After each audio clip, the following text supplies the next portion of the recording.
Pronto, agora acho que vocês estão vendo. Bem, só relembrando que nós estamos estudando o capítulo 3º da obra, né, Jesus e Autoridade.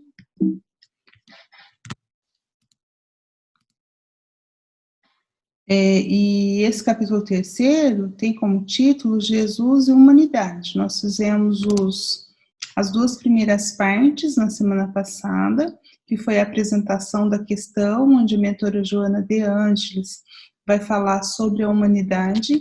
Na segunda parte, como os ensinos e a exemplificação de Jesus podem lançar luz a essa questão sobre a humanidade. E hoje, as duas últimas partes, porque o capítulo foi dividido em 4 partes, que vai ser a aplicação do Evangelho na solução do problema atual, a questão da humanidade, como o Evangelho de Jesus nos ajuda a construir essa humanidade, o que seria isto.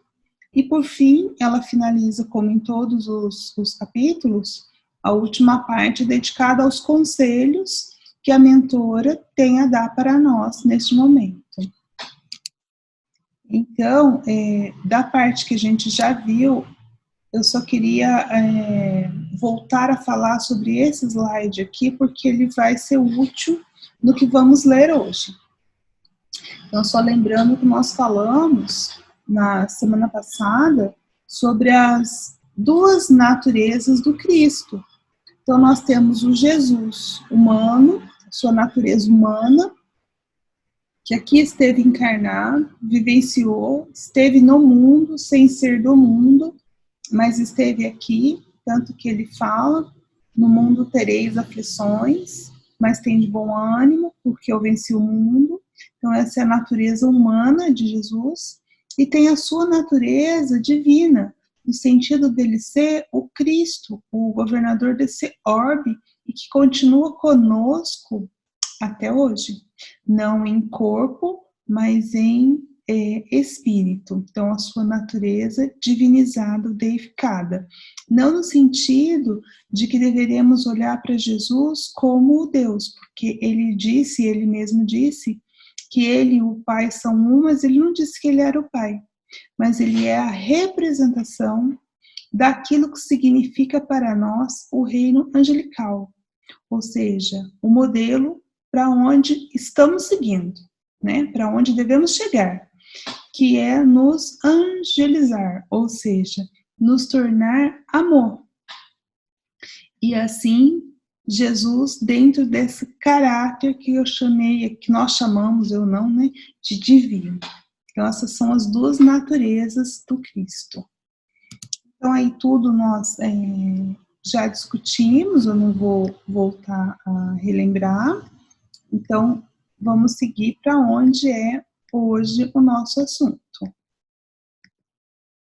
Então, nós começamos hoje aqui. Então, ao invés de colocar uma frase, quer dizer, na verdade é uma frase, mas aí eu coloquei com uma imagem para ficar melhor, que nós vamos falar da evolução espiritual. Então, como nós estamos falando da evolução espiritual, eu acho que cabe essa frase para que a gente possa ir pensando nela ao longo das próximas leituras. Então, Leon Denis, sucessor, vamos dizer, não sucessor no sentido, mas ele veio após, né, os escritos dele após Kardec, Leon Denis, que nasceu em 1846. Então, Leon Denis vai dizer que a alma dorme na pedra, ela move-se no animal, a alma dorme na pedra, ela sonha na planta, ela move-se no animal e desperta no homem. Então, a questão da alma no sentido de consciência aqui. Então, nós sabemos pela questão 540 do Livro dos Espíritos, que desde o átomo, que é a estrutura mais simples que a nossa ciência conhece, desde a estrutura do átomo, existe um princípio inteligente. E esse princípio inteligente evolui, criado simples e ignorante, evolui até o arcanjo. Então, do átomo ao arcanjo. Então, se é do átomo ao arcanjo, nós passamos pelos reinos, né? Mineral, que é a pedra, onde esse princípio inteligente dorme. O reino vegetal, onde sonha. O reino animal, onde desperta os instintos, e ele tem um pouco mais de liberdade de movimentação. E, por fim, adentrando o reino hominal, onde desperta-lhe a razão.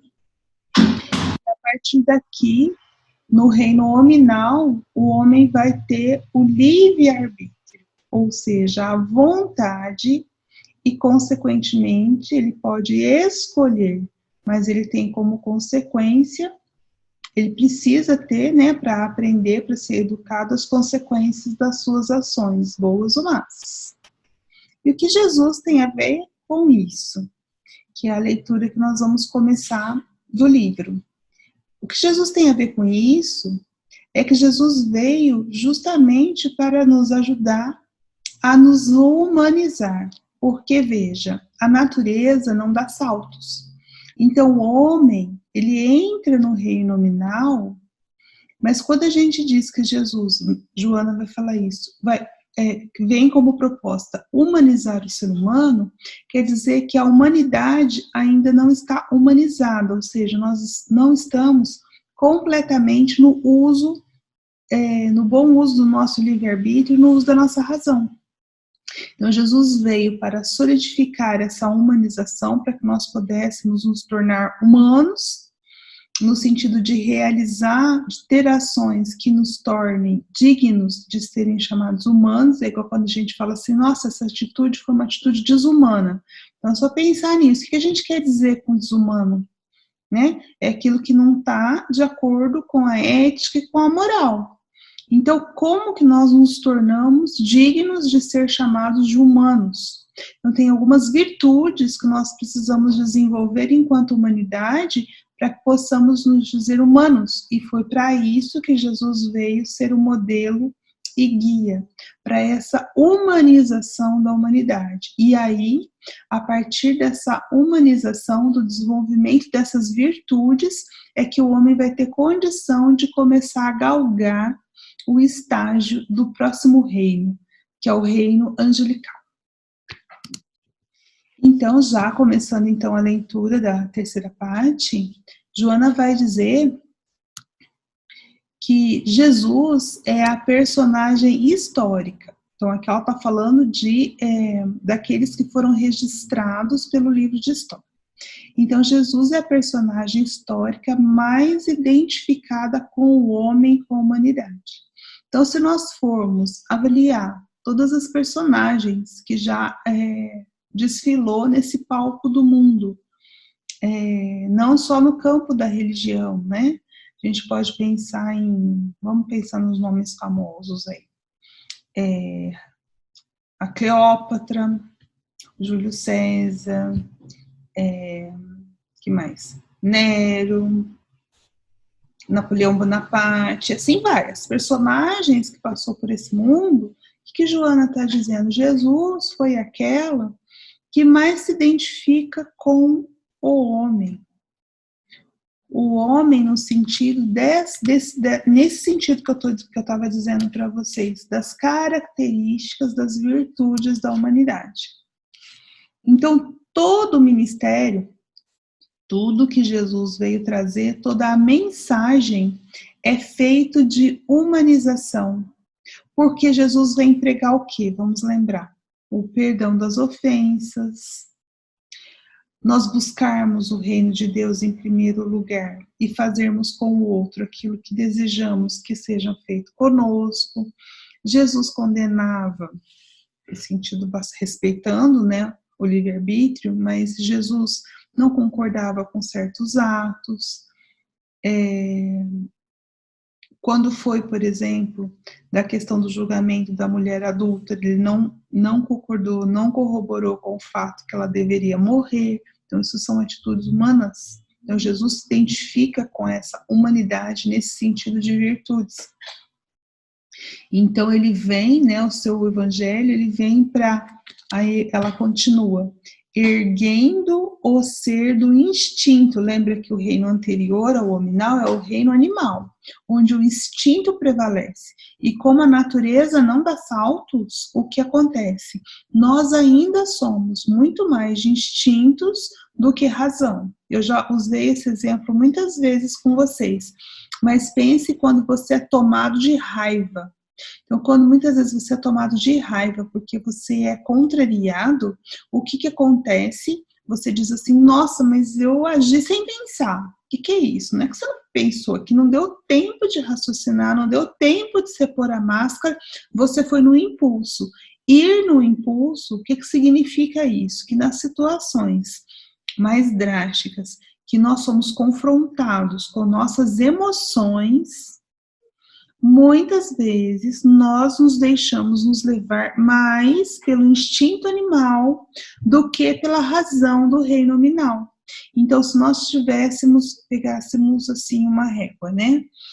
Aqui está o animal, o reino animal. Assim que nós saímos para o reino nominal, nós temos mais instintos que razão. E a hora que a gente chegar lá no fim da escalada do reino nominal, nós vamos ter mais razão e menos instinto. Então, conforme a gente vai caminhando aqui nesse intervalo entre um e outro, nós vamos dominando, não é perdendo o instinto, mas nós vamos dominando os nossos instintos. Ao invés das emoções nos dominarem, nós vamos dominando as emoções, usando a razão para isso, bem escolhendo. Então, onde nós estamos? Mais perto do anjo ou mais perto do animal? Mais perto do animal. Então, a proposta do evangelho é nos alçar de mais próximo do reino animal para próximo do reino angelical. É essa a proposta de Jesus, e é por isso que nós estamos nessa jornada de compreender Jesus à luz da psicologia, ou o próprio espiritismo à luz da psicologia, para que nós possamos ter esse autoconhecimento, em nos conhecendo, a gente poder se lançar a esse domínio das nossas emoções para assim caminhar para o reino angelical, ou seja, evoluir, melhorar. Então, Joana diz que todo o seu ministério de Jesus é feito de humanização, erguendo o ser do instinto para a razão, e daí para a angelitude, que é bem isso que eu estava falando para vocês, né?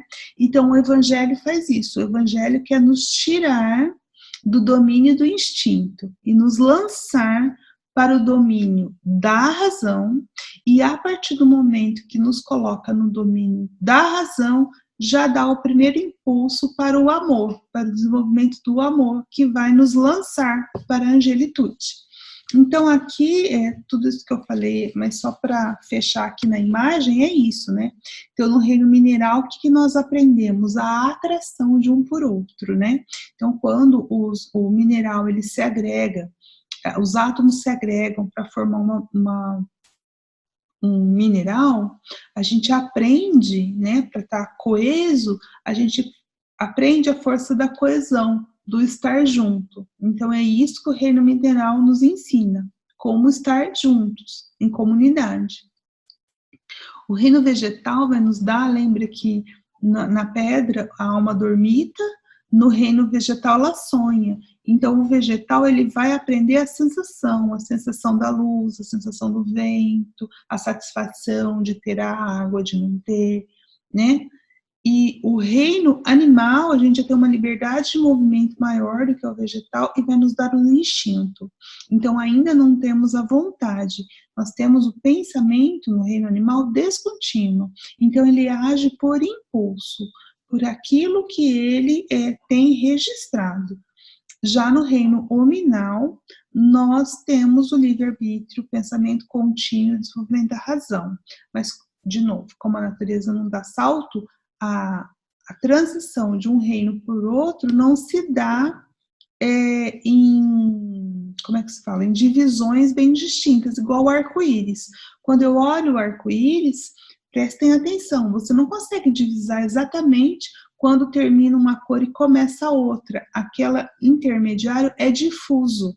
Assim é também de um reino para o outro. As sociedades mais primitivas eram muito, muito mais próximas dos animais. Aí nós fomos desenvolvendo a razão, mas ainda nós estamos mais próximos do reino animal do que o reino angelical. É isso, já falei bastante, eu vou voltar para vocês. Aí, algum comentário, alguma dúvida? Vocês concordam, vocês não concordam com essa questão da nossa evolução?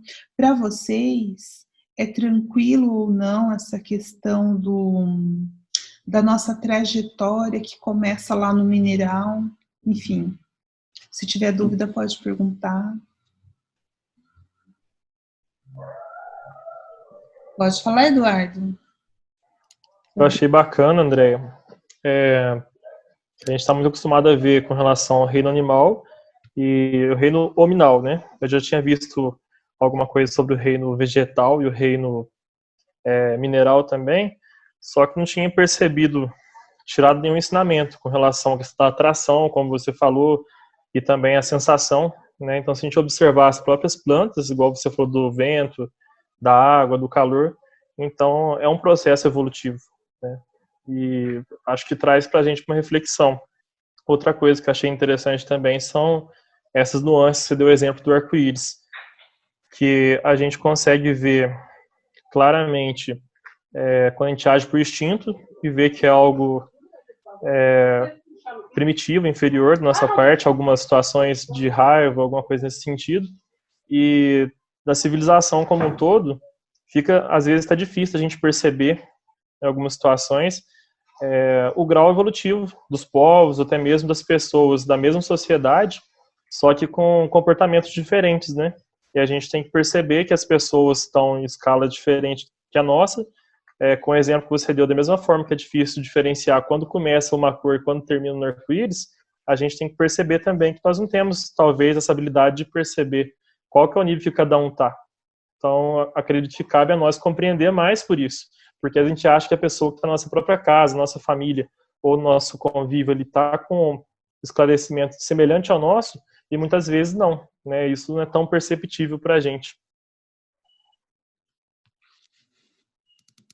Exatamente. Então, a consciência disso vai nos fazer melhores nesse sentido, para a gente entender que nós não temos obrigação de ser bom em tudo, que a gente tem coisas boas e coisas não tão boas, que a gente precisa melhorar, então nos conhecer, e nos conhecendo fazer esse entendimento mesmo, entender melhor as pessoas.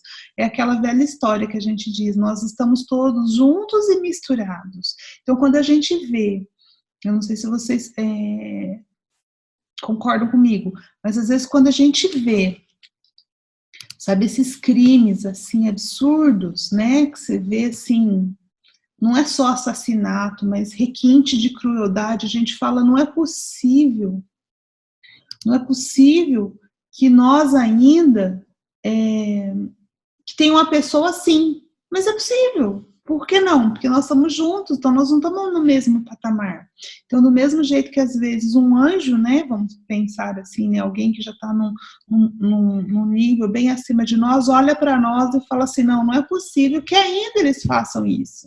Mas é possível. E aí Deus, como é todo saber, toda bondade, ele vai aguardar o nosso tempo. Eu acho que isso que é muito interessante.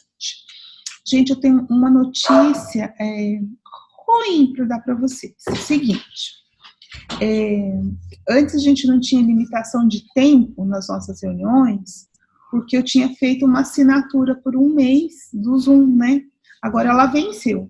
Então, o que acontece? Talvez vocês estejam vendo um reloginho aí. Eu acho que nós vamos precisar, para dar o nosso estudo, de 2 reuniões. Então, quando der 40 minutos, ele está em contagem regressiva, falando que falta 9 minutos aqui. Então, quando der o tempo, ele vai derrubar todo mundo. Mas aí, rapidinho, eu vou abrir outro e vocês entram de novo, tá bom? Que aí é só a gente começar de novo e a gente vai perder uns 5 minutinhos. Mas, enfim, eu vou ter que fazer isso. Então, vamos lá, mas dá tempo para ler mais um pouquinho.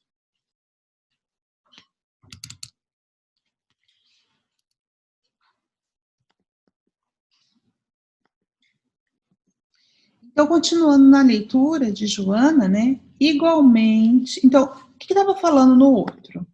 Que Jesus é o personagem que mais se identifica com o homem. Então, tá vendo? Ela está falando aqui da natureza humana de Jesus. Porque ele veio aqui, ele encarnou-se aqui, ele teve um pai, teve uma mãe, teve amigos, teve pessoas que não o compreenderam, enfim, ele viveu o que a gente vive, né?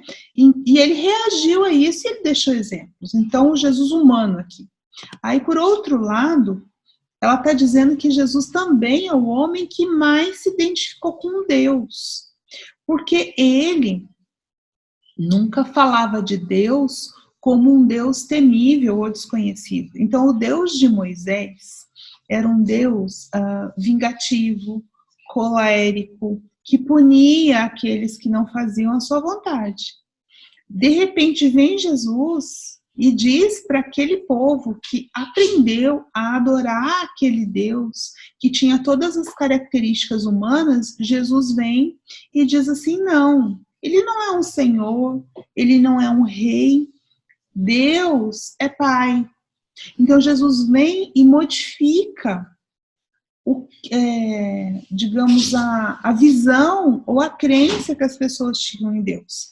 E essa crença num Deus vingativo, ela está tão arraigada no inconsciente coletivo da humanidade, que até hoje, muitas vezes, a gente se pega tendo essas ideias, né?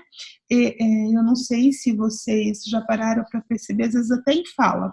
Acontece, a criança faz alguma coisa, a mãe chega e fala assim, porque Deus castiga, Deus vai te castigar. O que é isso por trás dessa palavra? Deus vai te castigar. É ainda arraigado em nós aquela crença de um Deus cruel, de um Deus vingativo. E Jesus jamais ensinou um Deus vingativo. Ele sempre falou de um Deus misericordioso, de um Deus que é Pai. Acho que eu já falei para vocês que na linguagem, né, no hebraico original, como é que Deus era chamado pelos judeus? Jeová. Vocês já devem ter ouvido falar, né? Jeová. O que significa Jeová? Jeová é o Senhor. Aquilo não pode ser nomeado. O Senhor. Então, já há algo terrível no próprio nome. Aí Jesus não vai chamar de Jeová a Deus, ele diz o Pai. Então, quando Jesus fala o Pai em hebraico, ele usa uma expressão, é Abba. E Abba não era usado para pai, era usado, na verdade, no idioma hebraico, para papai, quando você chama o pai com carinho, é aquele pai próximo, aquele pai que está com você. Abba. Abba é papai. Então, Jesus apresenta Deus em forma de amor, amável e conhecido, próximo do ser humano, próximo das necessidades humanas, um Deus compassivo e amigo. Eu vou ler o próximo na sequência, porque tem a ver com o que a gente falou, um é parte do outro, então a gente não dá uma quebra. Então, Jesus vai reformular esse conceito, igual eu estava falando, né? Então, aqui eu tenho uma imagem de Moisés, quando ele conversa com a sarça ardente, que seria a expressão da conversa dele com Deus, escondido atrás da sarça ardente. Hoje, de acordo com o Espiritismo, a gente entende que isso foi um fenômeno mediúnico. E aí, essa ideia do Deus mosaico é assim, um Deus que precisa ser obedecido. E se ele não é obedecido, então ele castiga. Então, o que acontece da história que vocês talvez todos já conheçam, mas quem não conhecer, eu vou falar rapidamente. Então, o que Deus queria? Jeová, Deus de Moisés. Ele queria que o povo judeu que estava escravizado, hebreu que estava escravizado no Egito, fosse libertado para eles irem para a Terra Prometida. E para isso ele precisava que os egípcios que dominavam, que escravizaram o povo hebreu, que o faraó o libertasse. E o faraó disse que não, porque era a base da economia deles, era a escravidão. Então o que faz esse Deus? Quer dizer, Na visão mosaica, tá, gente? O que faz esse Deus? Manda 10 pragas para o Egito. Aí tem a praga dos piolhos, dos sapos, dos gafanhotos, que culmina na morte dos primogênitos. Então, que Deus é esse? É um Deus que protege um povo em detrimento de outro. Pense, é um pai que tem 10 filhos e tem a preferência só por um dos filhos, mas não só uma preferência. Ele privilegia um e castiga os outros, né? Aí vem Jesus e diz que não. Aí tem a imagem aqui de Jesus nessa setinha. Jesus diz assim, que Deus é um pai, é um papai, é Abba, que o mandou como pastor das suas ovelhas perdidas. E que um dia haveria um só pastor, um só rebanho. E que todas as civilizações eram filhas desse Deus, não só os hebreus, porque os hebreus entendiam que eram só eles. Então, Jesus vai reformular o conceito mosaico de Deus e atualiza-o em termos de conquista possível. Então, ou seja, não é mais aquele Deus distante, aquele reino dos céus, aquele paraíso que eu não faço ideia, não. Jesus vem concretizar. Ele entende que a conquista desse reino dos céus é possível. Então, ele vai aproximar o homem de Deus pela simples razão de que Deus está sempre próximo dos indivíduos. Mas são os indivíduos que se afastam de Deus, ou seja, são os indivíduos que se recusam a doar o seu amor a Deus, porque Deus é um Senhor que quer ser amado, é um Pai que quer ser amado, e não um Senhor que quer ser temido. Então é isso, é uma mudança profunda, no conceito que nós temos de... É sobre a questão de Deus, né? Que Jesus vem reformular a ideia que nós trazemos no inconsciente coletivo sobre Deus. Esse Deus violento, colérico, vingativo, que era o Deus mosaico, e que ainda, se formos pensar, ainda vive em nosso inconsciente coletivo, esse Deus que castiga, e um Deus Pai, que permeia ao nosso lado, que está em nós, nós estamos em Deus e Deus está em nós. Então, é essa reformulação que Jesus vem trazer. Só que no Evangelho, eu não sei o que vocês acham disso, muitas vezes nós somos cristãos, nós olhamos para a palavra de Jesus, mas nós não identificamos esse Deus amor. A gente que diz que Deus é amor, mas no fundo, nós não entendemos ainda esse Deus amoroso. Então, por exemplo, vamos pegar uma coisa bem atual agora, né? Agora nós estamos nesse momento de pandemia. Será que a gente se pergunta assim, por que Deus permite que isso aconteça? Será que Deus está punindo a humanidade por algo que ela fez? Será que a gente pensa assim, né? É uma pergunta, eu vou esperar vocês falarem, depois a gente volta sobre isso. Alguém gostaria de se manifestar?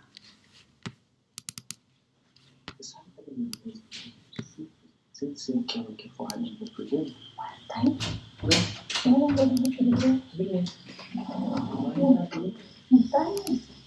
Pode falar, Eduardo. Ok. Sobre o que você falou, né, na última conversa de leitura, eu acho que, assim, está claro para a gente que que Moisés deixou foi necessário para aquele tempo, a linguagem que ele usou, né? Então, até essa forma de Deus como um Senhor para impor, talvez através do medo, o respeito, certamente foi necessário, né? E eu vejo que a gente tendo esclarecimento de acordo com a visão que Jesus Cristo deixa, que Deus é esse amigo, né? A gente consegue perceber que, como os dogmas que a gente tem historicamente, de que Deus, essa distância que a gente tem de Deus, real, né, que seria esse Deus amigável, que quer que você aproxime, que a gente evolua, como que os dogmas nos atrapalham, né? Porque a gente não consegue resposta para as coisas, muitas coisas a gente terceiriza, às vezes colocando como vontade de Deus e talvez como um castigo, e não como uma oportunidade de aprendizado, como a gente consegue ver isso hoje, né? Então, eu acredito que isso é muito positivo para a gente ter esse esclarecimento, que tudo tem um propósito e sempre visando o nosso melhor. Não tem limite para a gente, né? Porque a gente está na ignorância, na escala evolutiva, de alguma forma, não existe limite na nossa evolução. É um passo de cada vez, mas sempre expandindo cada vez mais a nossa consciência, nosso aprendizado, né? Isso, e trazendo para o nosso psicológico a questão desse Deus apresentado por Jesus, Abba, né, papai, nos ajuda muito quando a gente precisa se auto-perdoar. Porque muitas vezes, e não foram poucas, durante tanto nessa trajetória dessa vida quanto das vidas anteriores, nós cometemos alguns equívocos por inexperiência mesmo, e aí nós nos culpamos. Então, no livro Libertação, por exemplo, de André Luiz, ele vai falar do Gregório e de vários outros casos, mas o personagem principal é o Gregório, da situação de que ele cometeu, e ele acabou ficando naquela situação porque ele precisava de uma punição. Olha só que interessante, havia um julgamento no umbral e as pessoas aceitavam aquelas punições, mas não era Deus, o julgamento era dos próprios espíritos ali que queriam escravizar outros. E o que permitia a escravização das mentes? A autoculpa. Então, é muito importante isso que nós estamos falando hoje, porque conforme nós vamos abrindo a nossa mente para entender que Deus perdoa, Deus é misericórdia, nós vamos entendendo que errar faz parte da nossa trajetória evolutiva. Nós temos que buscar nos melhorar, isso é verdade. Mas se eu errei, o que eu faço? Sacudo a poeira e dou a volta por cima. Nós não podemos ficar parado na culpa.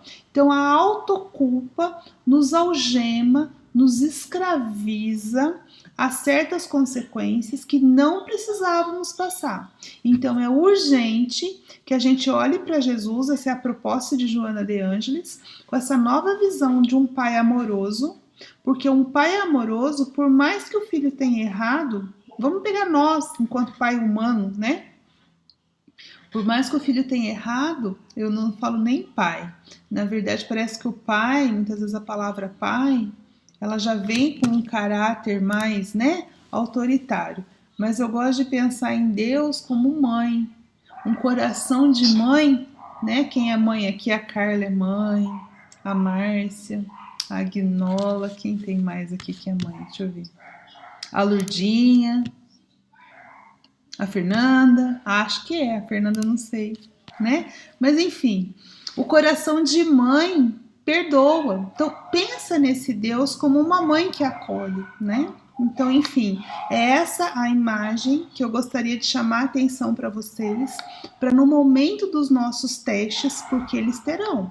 Nós teremos um momento de enfrentamento com a nossa consciência, de entender que nós precisamos perdoar o outro, mas nós precisamos primeiramente nos perdoar, que o auto-perdão é um passo importante para a nossa evolução, tá bom? Que culpa só nos paralisa. Acho que esse é o grande ensinamento que Joana quer destacar do Evangelho aqui. Então, vamos ler um pouquinho mais. Ah, a Fernanda está me respondendo. Ah, sim, Fernanda. É porque, assim, dessas que eu falei, eu conheci os filhos, o seu eu não conhecia. Mas, enfim. Aí, vamos lá. Ai, meu mouse tá dando um probleminha aqui. Deixa eu ver. Ele não quer me deixar compartilhar a tela, gente, por algum motivo. Aí, se ele não deixar, o que eu vou fazer? Eu vou ler para vocês, pode ser? Eu não sei porque ele tá rodando aqui, sabe quando resolveu travar? Por algum motivo. Mas para a gente não perder o... Ah, foi. Ele só tá devagar. Acho que ele não gostou da parada, foi. Isso, que bom. Então, continuemos.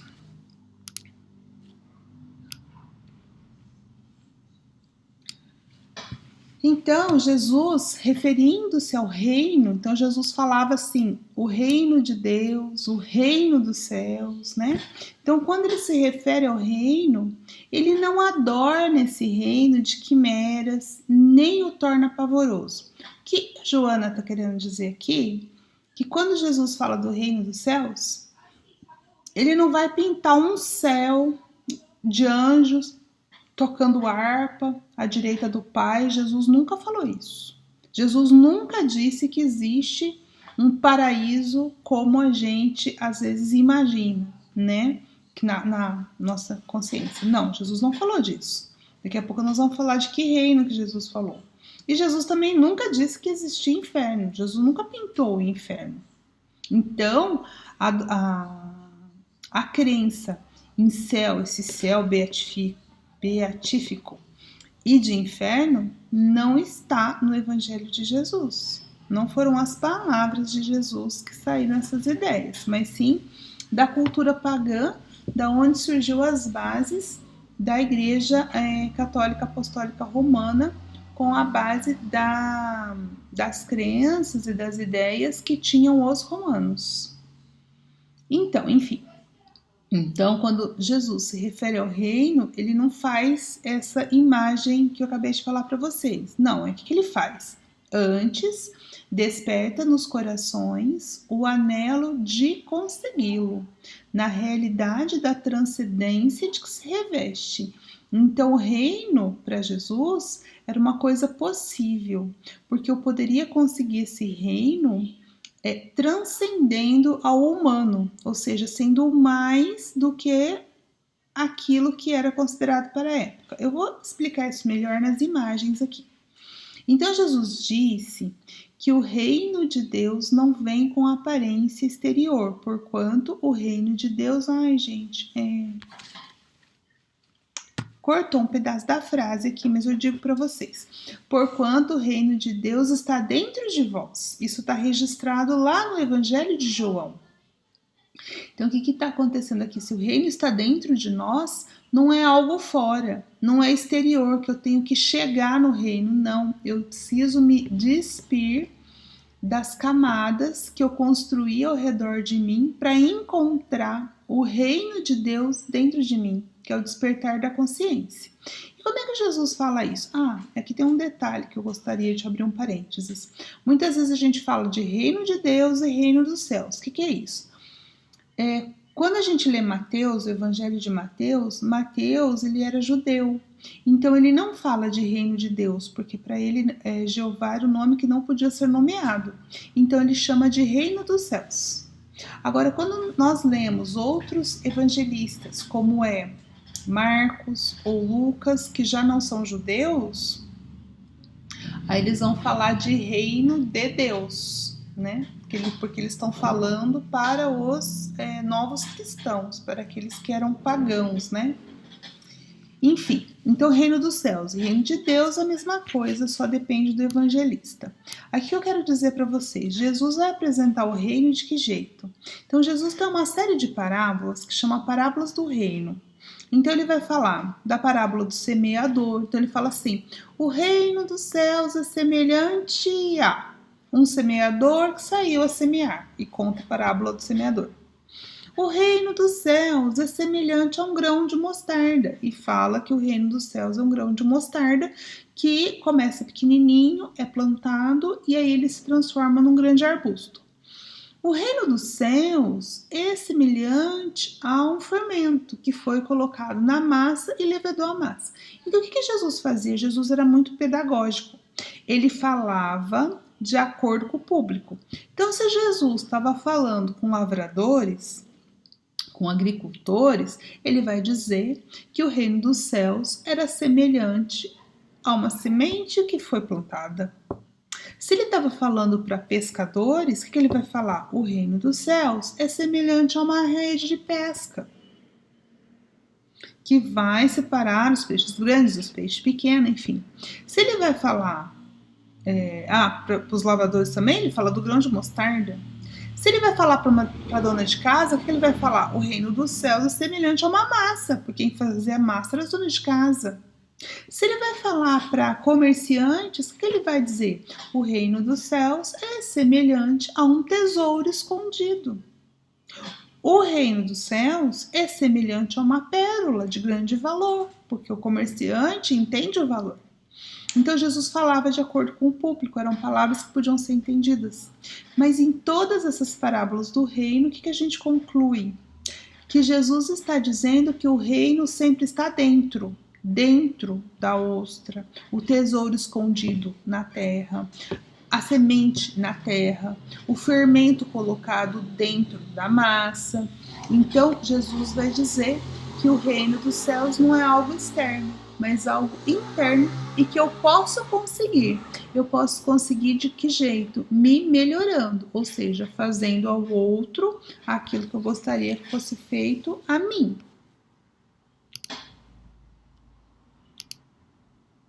É isso. Vamos voltar. Olá. Algum comentário, alguma dúvida? Todo mundo conhece as parábolas do reino?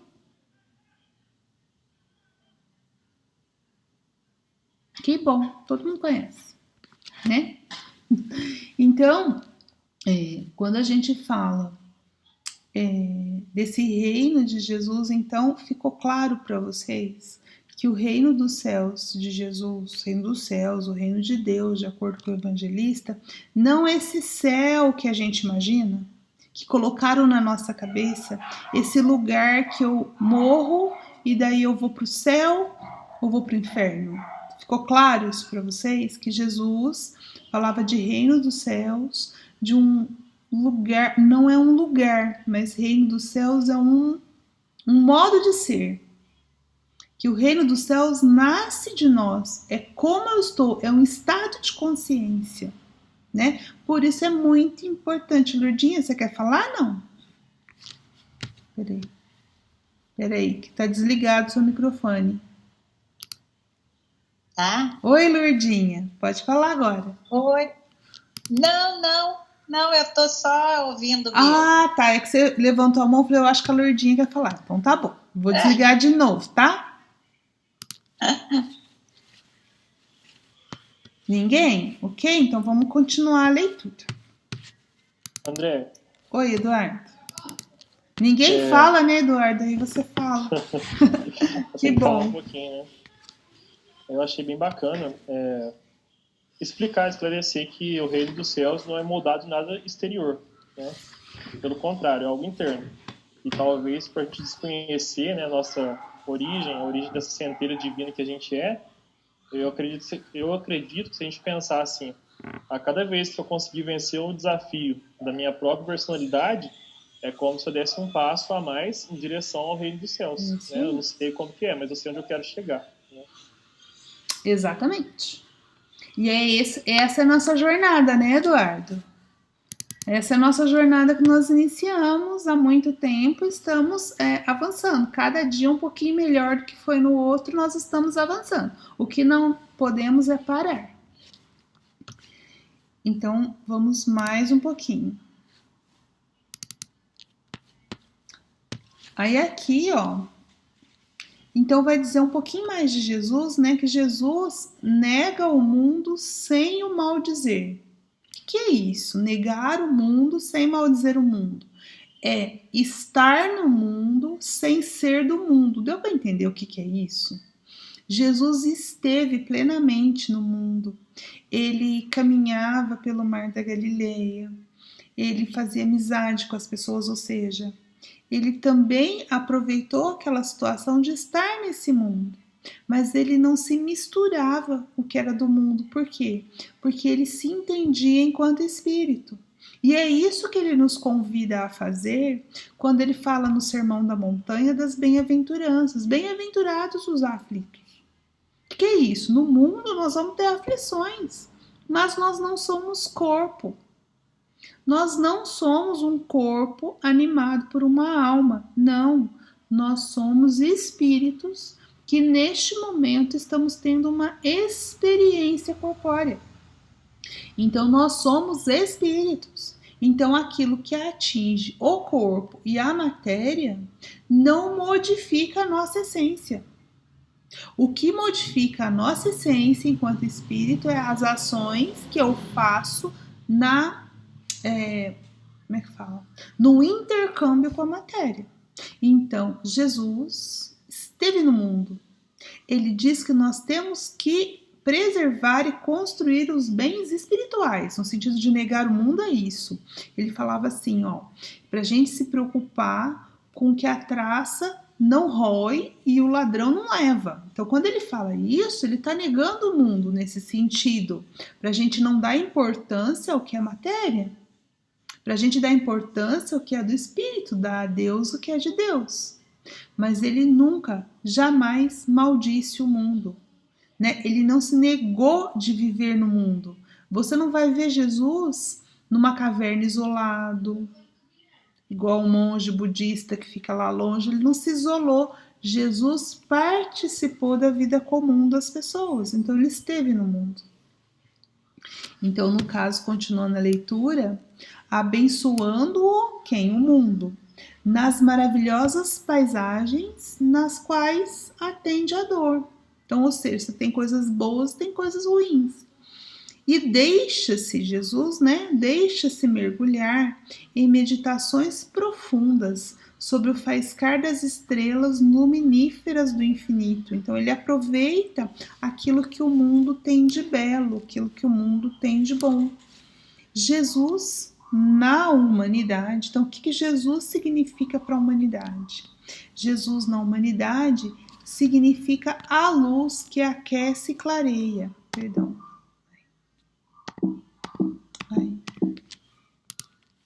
Eu acho que ele não está me obedecendo. Isso. Jesus na humanidade significa a luz que aquece e clareia a humanidade. Olha só que interessante. Além de Jesus não está lá no fim da trajetória com uma vela na mão dizendo assim, vem para cá. Não é só isso que Joana está dizendo. Jesus tem uma candeia na mão, aqui tem uma imagem, que também vai nos aquecer e clarear os nossos caminhos. Então Jesus não está lá. Jesus, o que Joana quer dizer, Jesus está aqui, do nosso lado, com essa luz na mão, nos estimulando a continuar, iluminando o caminho para nós, aquecendo os nossos corações, mesmo na dor e no sofrimento. Aqui eu coloquei uma imagem, da nossa trajetória evolutiva. Nós estamos numa trajetória que sem Jesus, sem essa escada de Jesus, nós vamos ficar parados. E essa é a nossa proposta, talvez nessa encarnação, conhecer Jesus, esse Jesus humano, para que nós possamos trilhar os seus caminhos, Quem quiser vir após mim, tome a sua cruz e siga-me. Então, acho que talvez essa proposta reencarnatória nossa, por isso estamos aqui, é justamente aprender a conhecer esse amigo Jesus e seguir com ele, porque com ele nós estaremos iluminados e aquecidos pelo seu amor. Eu vou parar porque agora vai ter os conselhos da mentora. A gente vai para a última parte, para a quarta parte. Ok, gente, até aqui, mais alguma coisa? Alguma coisa a acrescentar, perguntar? Gente, vocês não têm dúvida? Às vezes, quando eu leio esse livro, vou abrir meu coração com vocês. Esse livro, que igual eu falei, ele é fininho, mas ele não é muito simples. Então, às vezes eu vou ler, eu vou fazer anotação, eu fico cheia de dúvidas. Aí, às vezes eu fico pensando assim, será que eles estão entendendo? Então, às vezes eu fico perguntando. Eu não sei se vocês não perguntam porque vocês são tímidos ou se está tudo bem. Tá tudo bem? Não tem dúvida nenhuma? Porque se tiver dúvida, é para isso que serve o nosso estudo, Não é palestra. Palestra é quando você vai, estuda um tema e vai lá e fala e ninguém pergunta nada. Aqui a ideia é que se vocês tiverem um outro ponto de vista, porque às vezes eu faço a leitura e é o meu ponto de vista. Às vezes vocês têm outro e seria muito bom vocês terem outro, enfim. Eu sei que pela internet assim é mais difícil. Talvez se a gente estivesse ao vivo, vocês participassem mais, né? Eduardo, eu não tô falando de você, o Eduardo participa. Tô falando dos outros, né? Que às vezes eu sei que tem uma certa timidez e eu não tô, na verdade, eu não tô querendo que vocês falem, mas assim, o que eu vou pedir para vocês? Se vocês ficarem com alguma dúvida, anota, me manda no particular, no WhatsApp, sabe? Porque a ideia é que a gente realmente não fique com dúvida. Combinado? Sim? Se tiver alguma coisa, manda um áudio lá. Não precisa mandar no grupo, não. Se você não quer, né? Manda. Se quiser mandar no grupo, pode. Mas se não quiser, manda no particular. Ah, olha, aquilo lá que você falou, eu não concordei muito por causa disso. Ou eu vi e fiquei na dúvida, mas não pode acontecer daquilo, enfim. Tá bom? Fica aí aberto o convite, porque já que a gente não tá nesse contato mais próximo, né? Ao vivo, então eu queria convidar vocês a fazer isso, tá bom? Obrigada. Aí vamos para os conselhos da mentora agora.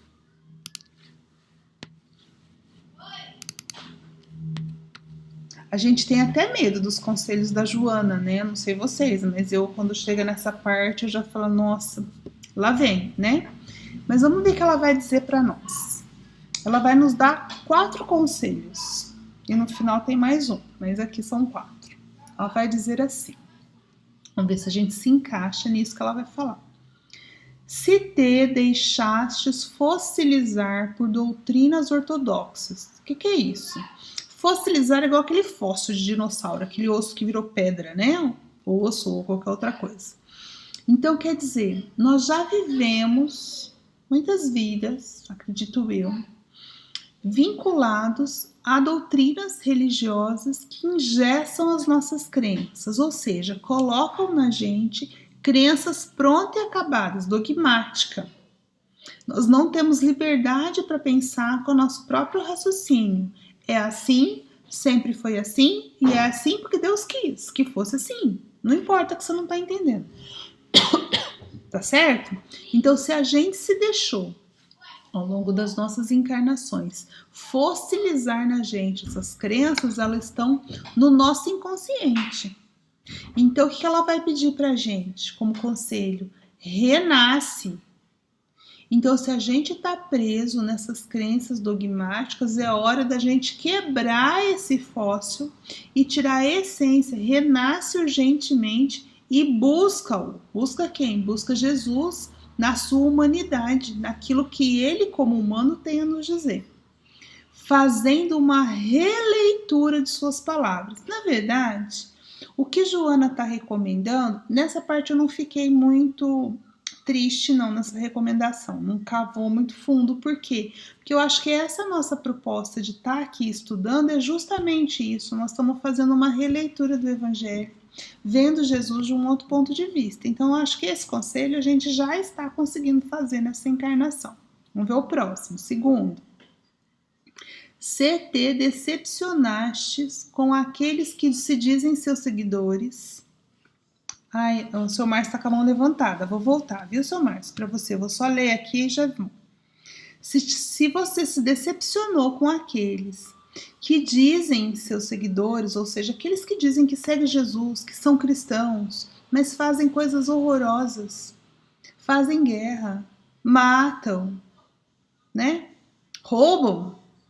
Então, será que a gente se decepcionou com isso?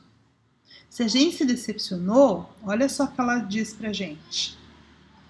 Ouvida-os, ou seja, esquece, mas segue Jesus.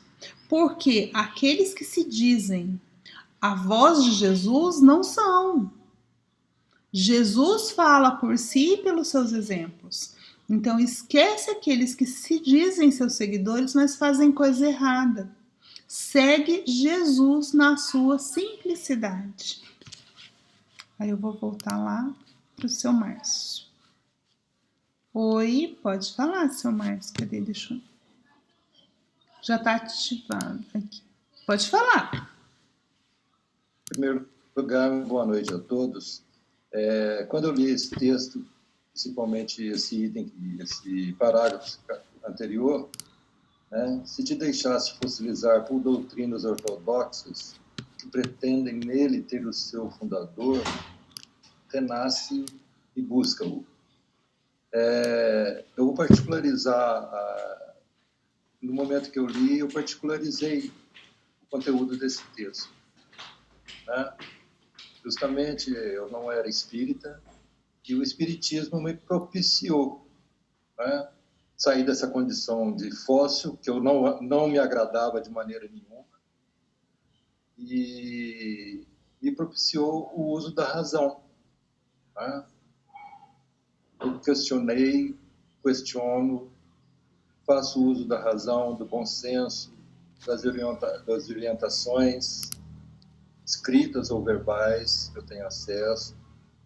Enfim, esse conselho de Joana cabe muito, talvez, para aqueles que têm em outras religiões a sua fé. Não quero condenar ninguém, mas o fato da gente já estar num patamar onde já nos é propiciado a condição do uso da razão, eu acho que a gente está seguindo esse conselho dela, né?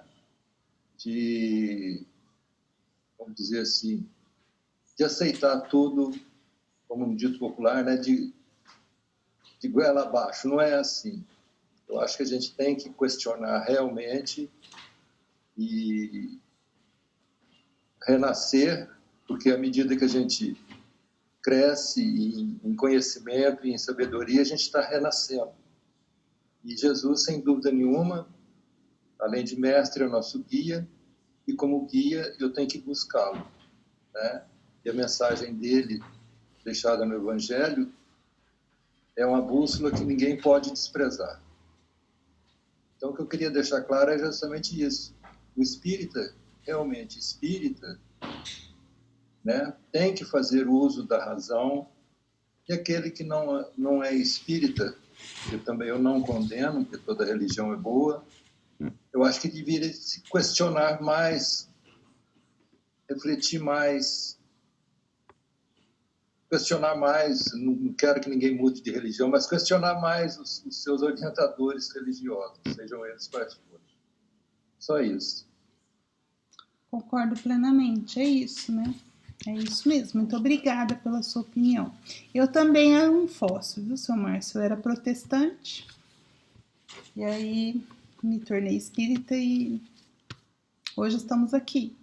Amanhã não sei, né? Graças a Deus. Então, continuando. Terceiro conselho. Se não lhe sentiste o calor, lembra que ela disse que Jesus é a luz da humanidade que aquece e ilumina, né? Então, se a gente não sentiu o calor de Jesus, dos ensinamentos dele, ele próximo de nós, rompe o frio da indiferença. Então, ela está pedindo para a gente se aproximar desse Jesus humano, facultando-lhe penetrar-te o coração e a mente. Olha que interessante isso, né? Será que nós estamos abertos aos ensinos de Jesus com o coração e a mente abertos? Jesus quer entrar na nossa razão e no nosso coração, que é mente e coração, né? Então é isso. Então nós precisamos sentir que Jesus está próximo. E esse é o convite, né, deste livro. Esse Jesus descrucificado, esse Jesus humano que a mentora quer que nós nos aproximemos dele. E o quarto conselho é: esquece as tuas pequenezes, recebe-o. O que é as nossas pequenezes? Essas raivinhas, essas vinganças, o eu, o egoísmo. Esquece isso, isso é pequeno. Vamos nos enxergar como espíritos em aprendizagem, que é isso que somos. Então nós precisamos receber Jesus como espíritos imortais que estão aprendendo, para que nós, por nossa vez, possamos nos cristificar. Olha só que interessante. Jesus de Cristo se humanizou para estar conosco e nos dar os exemplos. Agora, o que ele espera como modelo e guia dessa humanidade? Que nós possamos seguir a sua trajetória nos cristificando, ou seja, do reino animal que já passamos, avançar no reino hominal, para entrarmos no reino angelical e um dia nos tornarmos Cristo. Porque Cristo disse: vós sois deuses e farão coisas como eu faço e até mais, né? Então, esquece as tuas pequenezes, porque nós não somos pequenos, nós somos grandes. E recebe-o cristificando-te para a plena e total realização. É a nossa realização. Lembra a questão que a gente discutiu o conceito de individuação? Nós precisamos fazer a nossa realização. Nós temos 5 minutos, então eu vou falar os dois, depois eu volto para vocês para a gente encerrar por conta do tempo da reunião. Então, na tua condição humana, que é isso, nós estamos numa condição humana, não é? Então, na tua condição humana, nessa nossa condição, nós necessitamos dele, necessitas dele, a fim de cresceres, saindo... Ai, gente, ele tá mudando sozinho. Ai. Saindo dos teus limites para o infinito amor de Jesus. Então, olha só que convite interessante. Na nossa condição humana, de humanidade, necessitamos de Jesus mais do que nunca. Nós necessitamos de Jesus porque nós precisamos sair dos limites que nos foram impostos para o infinito amor de Jesus. Aí eu coloquei essa imagem aqui que eu gostei muito dela, né? Jesus nos guiando como cegos. Então, como cegos que somos nessa vida espiritual, Jesus nos guia. Então, ele é a nossa luz. Então, Joana vai dizer que Jesus veio ao homem para humanizá-lo, sem dúvida. Então, Joana vai dizer que ela não tem dúvida nenhuma que Jesus aqui se encarnou e deixou o seu evangelho para que nós nos tornássemos humanos. Então, quer dizer que nós ainda não somos, nós estamos nos tornando humanos conforme nós vamos desenvolvendo as virtudes que Jesus veio exemplificar. É isso, acabamos o capítulo, gente. Olha que maravilha, parabéns para nós. 3º capítulo feito. Comentários nós temos assim, 3 minutos ainda, e a hora que acabar, dá pra gente conversar se for necessário.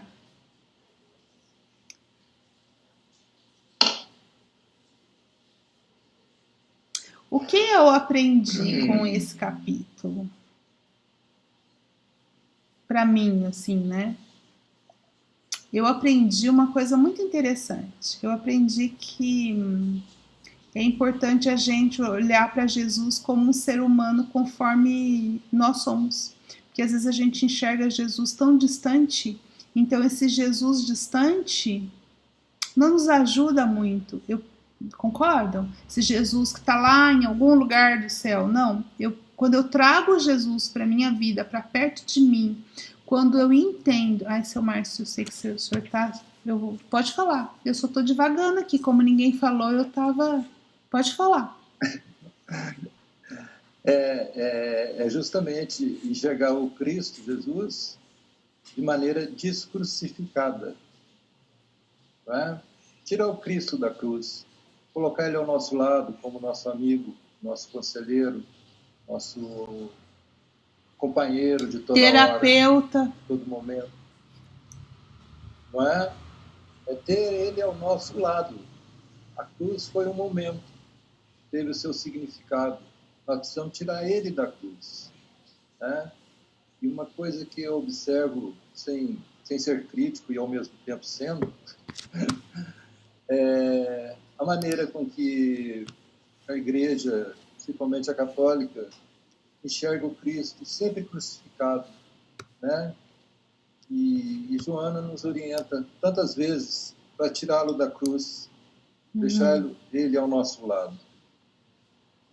Era isso. É isso mesmo. Eu não sei porquê, mas eu sempre, desde muito pequena, porque meu pai era protestante, depois eu me tornei também, minha mãe era católica, né? Então, minha mãe tinha um crucifixo no quarto e eu nunca gostei do crucifixo. Eu não sei porquê, mas eu nunca gostei, porque o protestante não tem as imagens, né? Mas o católico tem.